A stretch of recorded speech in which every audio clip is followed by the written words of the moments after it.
오늘부터 다시 승리하는 신앙생활에 대해서 말씀을 나누고자 합니다. 우리가 승리하는 신앙생활을 하기 위해서는 과거의 아픈 상처와 싸워서 승리해야 합니다. 우리가 가지고 있는 과거의 상처가 어떤 상처라 할지라도 그 아픈 기억과의 상처에서 승리하고 일어나야 합니다. 아브라함을 보십시오. 2번이나 자신의 아내를 누이라고 속이고 이방 왕에게 내어주었습니다. 그 사건이 얼마나 상처가 되었겠습니까? 그러나 그는 그 과거의 상처로 인하여 실패의 삶을 살지 아니하고 인생을 포기하지 않았습니다. 모세를 보십시오. 살인과 과거의 아픈 상처가 있었습니다. 기억하고 싶지 않은 나쁜 기억입니다.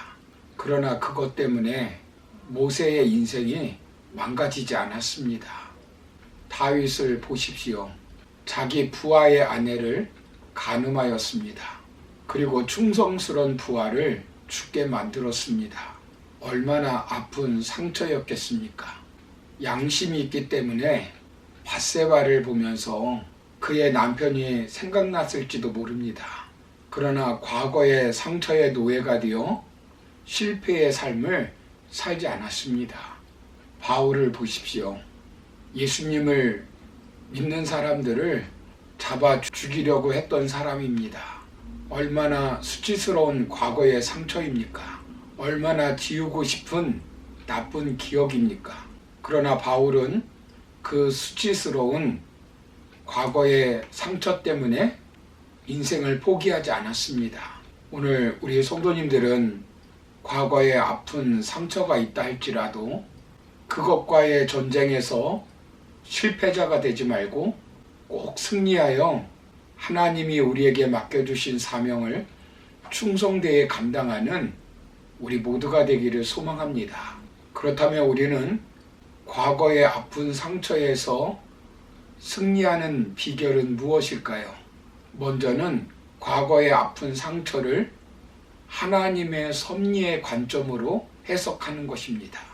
11번째 아들로 태어나 아버지 야곱의 사랑을 독차지받았던 요셉은 17살에 형들로부터 심각한 상처를 받게 되었습니다.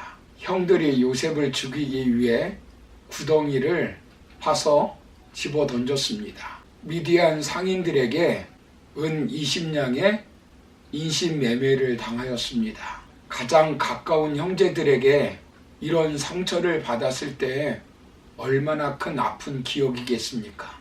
아마 형들에 대한 트라우마가 생겼을 것입니다.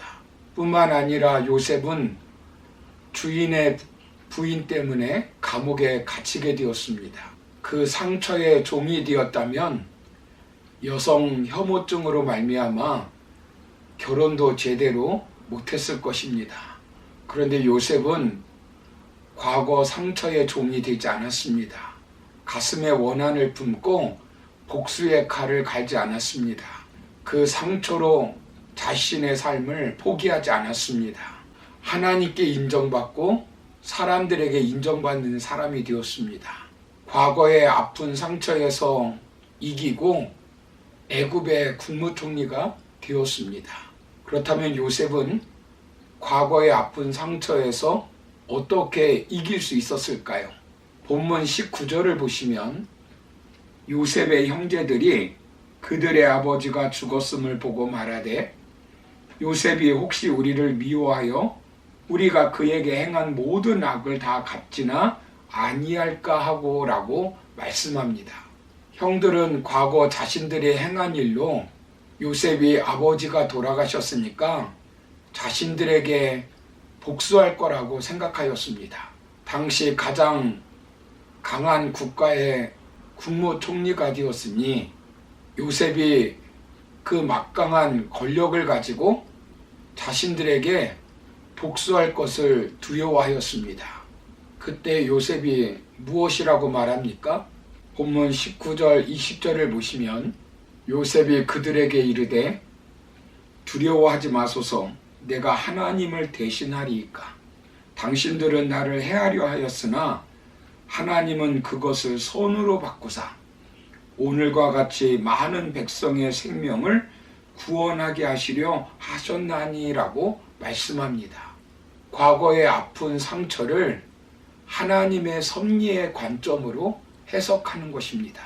이것은 하나님의 살아계심을 믿고 사는 요셉의 진심이었습니다. 요셉이 형들을 처음 만났을 때 무슨 말을 하였습니까? 창세기 45장 5절을 보시면 당신들이 나를 이곳에 팔았다고 해서 근심하지 마소서, 한탄하지 마소서. 하나님이 생명을 구원하시려고 나를 당신들보다 먼저 보내셨나이다 라고 말씀합니다. 자신의 아픈 과거의 상처를 하나님의 섭리의 관점으로 해석하는 것입니다. 요셉은 애굽에 온 것이 형들이 자신을 팔아서 이곳에 온 것이 아니라 하나님이 먼저 보낸 것이라고 말씀합니다. 나를 애굽으로 보낸 분은 당신들이 아니라 하나님이라는 것입니다. 이것이 과거의 아픈 상처에서 승리하는 비결 첫 번째입니다. 요셉은 상처로 인하여 실패의 삶을 살지 않고 승리하여 형통의 삶을 살았습니다. 여러분, 일어난 과거의 사건은 바꿀 수 없는 것입니다. 부모님이 일찍 돌아가시고 자식이 먼저 떠나간 것은 과거의 사건입니다. 부모에게 폭력을 당한 것도 과거의 일입니다. 남편이 죽고 아내가 죽은 것은 과거의 일입니다. 실패한 것도 과거의 일입니다. 실수한 것도 과거의 일입니다. 그 과거는 이미 지나갔고 중요한 것은 그 과거를 어떻게 해석하느냐 하는 것입니다. 잘 해석하면 그 과거는 보약이 되지만 잘못 해석하면 과거는 독약이 됩니다. 잘 해석하면 디딤돌이 되지만 잘못 해석하면 걸림돌이 됩니다. 사람들은 자신의 아픈 과거를 해석할 때 자신의 기준으로 해석합니다. 그러나 우리는 하나님의 기준으로 하여 하나님의 섭리 관점으로 해석하여야 합니다. 우리는 사건이 왜 나에게 일어났는지 알 수가 없습니다. 잘 이해할 수 없습니다. 그러나 일어난 사건이라면 하나님의 섭리로 받아들이는 것입니다. 내가 모르는 숨은 하나님의 섭리가 있음을 받아들이는 것입니다. 하나님께서 나를 훈련시키고 연단하는 과정으로 하나님의 섭리 관점으로 해석해야 합니다. 아픈 상처에 집착하지 말고 관점을 바꾸어 보고 큰 그림으로 보아야 합니다. 사랑하는 성도 여러분, 하나님의 관점으로 과거의 아픈 기억을 해석하면 아픈 상처도 보약이 될 수 있습니다. 아픈 기억은 쉽게 없어지지 않습니다. 어차피 상처를 지울 수 없다면 바라보는 시각을 바꾸면 되는 것입니다.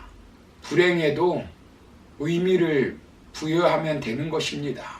과거의 기억에 초점을 맞추지 말고 높이 올라가는 새처럼 전체적으로 삶을 조망하는 것입니다. 아이는 넘어지면서 걷기를 배웁니다. 고통도 말없이 품으면 보석이 됩니다. 높은 봉우리는 작은 봉우리로 이어져 있습니다. 그러므로 과거의 상처로 인하여 실패의 삶을 살지 마시고 하나님께서 나의 상처를 통하여 합력하여 선을 이루실 것을 믿고 요셉과 같이 성경에 나오는 믿음의 거인들처럼 승리하며 하나님 맡겨주신 사명 감당하며 살아가는 저와 여러분 다 되기를 주의 이름으로 축원합니다. 감사합니다.